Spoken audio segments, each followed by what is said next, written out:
वंदे मातरम।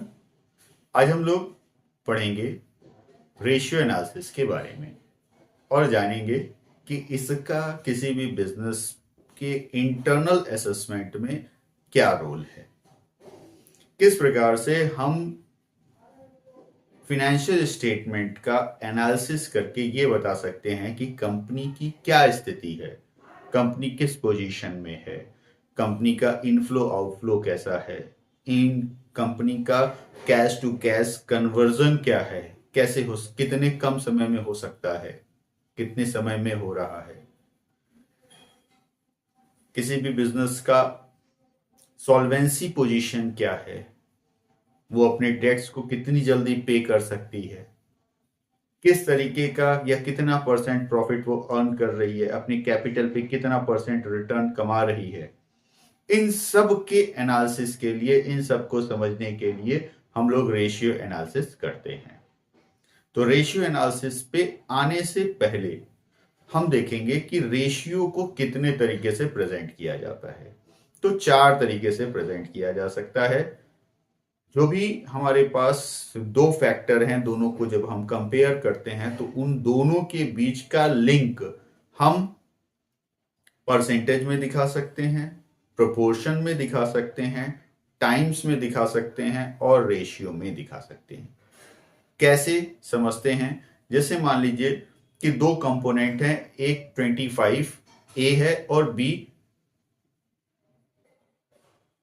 75।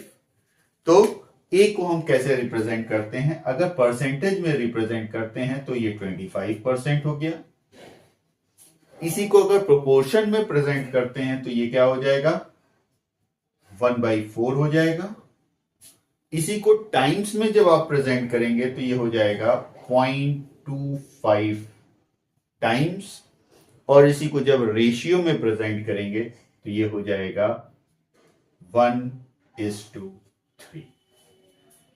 तो जो भी हम लिंक करते हैं दो फैक्टर्स को, उसको रिप्रेजेंट कैसे करेंगे? इन 4 तरीके में से किसी भी तरीके से, जैसा कि कहा गया है। तो अब आते हैं हम लोग रेशियो एनालिसिस।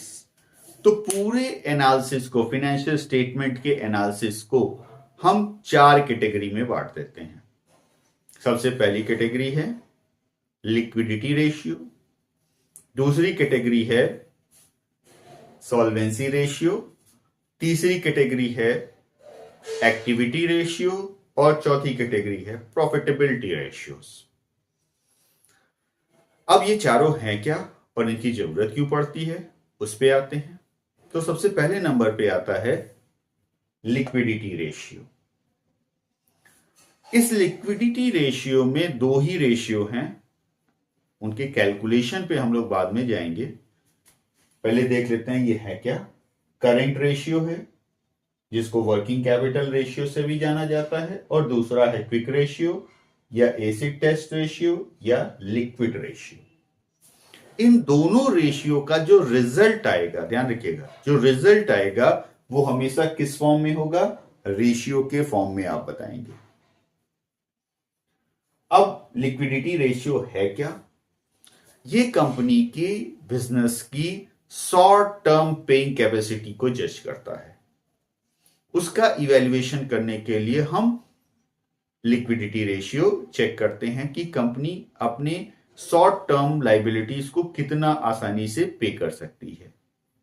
तो उसमें 2 रेशियो हैं, current ratio, working capital ratio, या क्विक रेशियो, एसिड टेस्ट या लिक्विड रेशियो।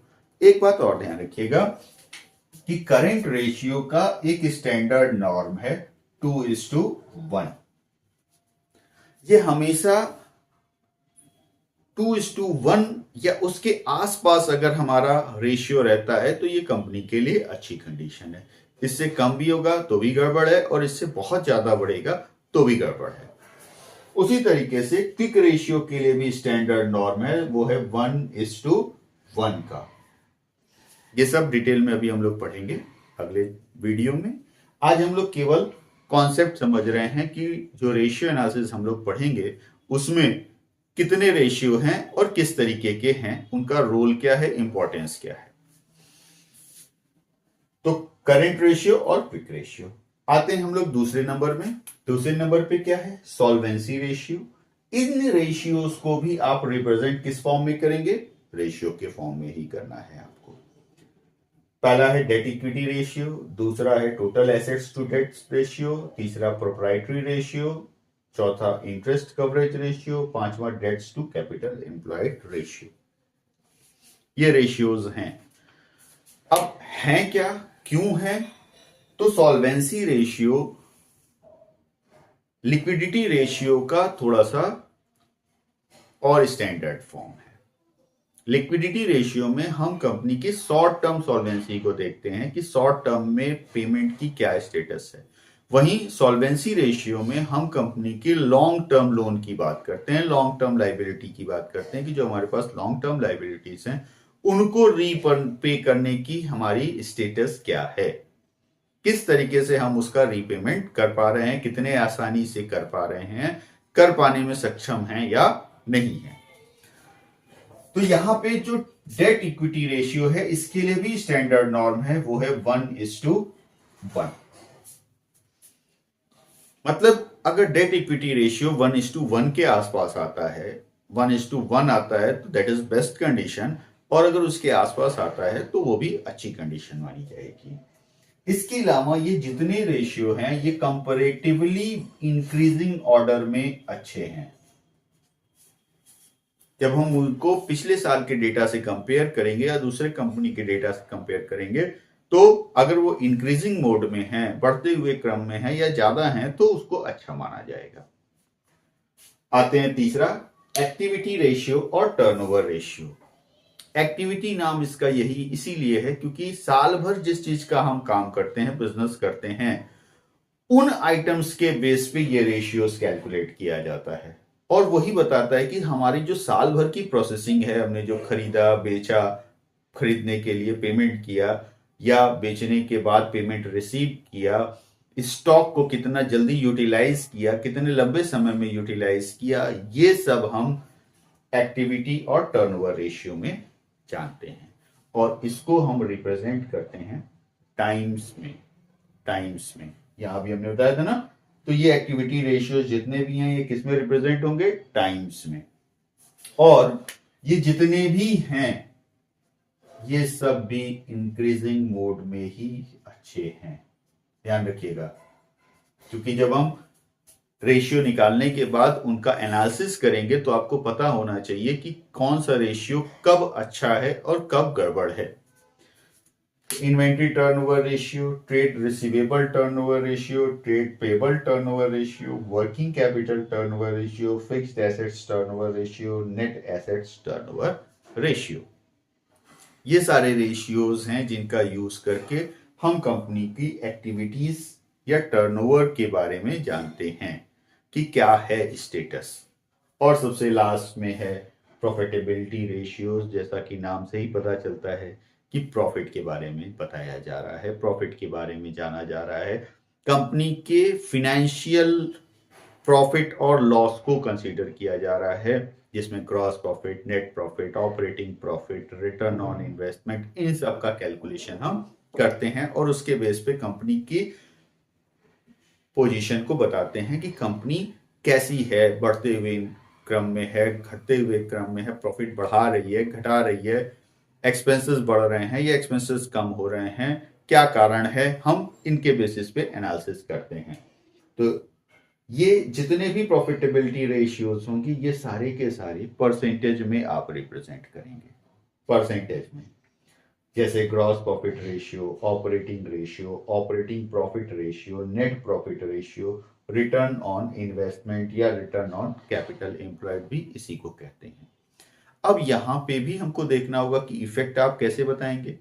तो ग्रॉस प्रॉफिट रेशियो अगर है तो बढ़ते हुए क्रम में अच्छा है, ऑपरेटिंग प्रॉफिट रेशियो है तो बढ़ते हुए क्रम में अच्छा है, नेट प्रॉफिट रेशियो भी बढ़ते हुए क्रम में अच्छा है, रिटर्न ऑन इन्वेस्टमेंट भी बढ़ते हुए क्रम में अच्छा है। केवल ऑपरेटिंग रेशियो घटते हुए क्रम में अच्छा है क्योंकि ये एक्सपेंस हमारे साल भर के खर्चों का एनालिसिस करता है, बताता है, इसलिए ये एक्सपेंस होने के कारण घटते हुए क्रम में अच्छा है। तो इस तरीके से हम कंपनी की प्रॉफिटेबिलिटीज के बारे में एस्टिमेशन करते हैं। यहां पे एक नोट है, बहुत इंपॉर्टेंट पॉइंट है, ये एमसीक्यू में भी आ जाता है। क्या है कि यहां पे आपने देखा कि ऑपरेटिंग रेशियो भी है और ऑपरेटिंग प्रॉफिट रेशियो भी है। इन दोनों का टोटल हमेशा कितना परसेंट आएगा? 100% आएगा। ये आपको ध्यान रखना है कि operating profit ratio plus operating ratio is equals to 100। तो कभी कभी क्वेश्चन में दे देता है कि ऑपरेटिंग प्रॉफिट रेशियो 70% है, तो ऑपरेटिंग रेशियो कितना होगा? तो बहुत सिंपल है, टोटल आपको पता है कि 100% है, तो घटा दीजिए 30% आ जाएगा। तो ये था रेशियो एनालिसिस का एक ओवरव्यू। अगली क्लास में हम लोग रेशियोज, अलग अलग रेशियोज के बारे में जानेंगे। हाँ, उससे पहले एक बहुत इंपॉर्टेंट चीज कि जब हम रेशियो निकालते हैं तो उसको रिप्रेजेंट कैसे करना है आपको। जैसे मान लीजिए दो इंफॉर्मेशन आपके पास हैं, A is to B और अमाउंट है आपके पास 10,000 और 14,000। तो ये ऑलरेडी रेशियो है, इसको थोड़ा और सिंप्लीफाई करते हैं तो ये हो गया 10:14। अब इसको और सिंप्लीफाई कर सकते हैं, कर लीजिए, कितना हो गया? 5:7। नॉर्मली हम रेशियो को इसी तरीके से प्रेजेंट करते हैं, लेकिन रेशियो एनालिसिस में रेशियोज को इस तरीके से प्रेजेंट आपको नहीं करना है। फाइनल जो रेशियो आप दिखाएंगे उसके राइट हैंड साइड वाली वैल्यू हमेशा 1 होनी चाहिए। अब ये 1 कैसे आएगा? सिंपल है, इस लेफ्ट हैंड साइड वाली वैल्यू को फाइनली आप इस वैल्यू से डिवाइड कर दीजिए। तो ये कितना हो गया? 5/7। तो ये कितना हो जाएगा? 0.71:1। This is the way to represent ratios in ratio analysis. Clear है?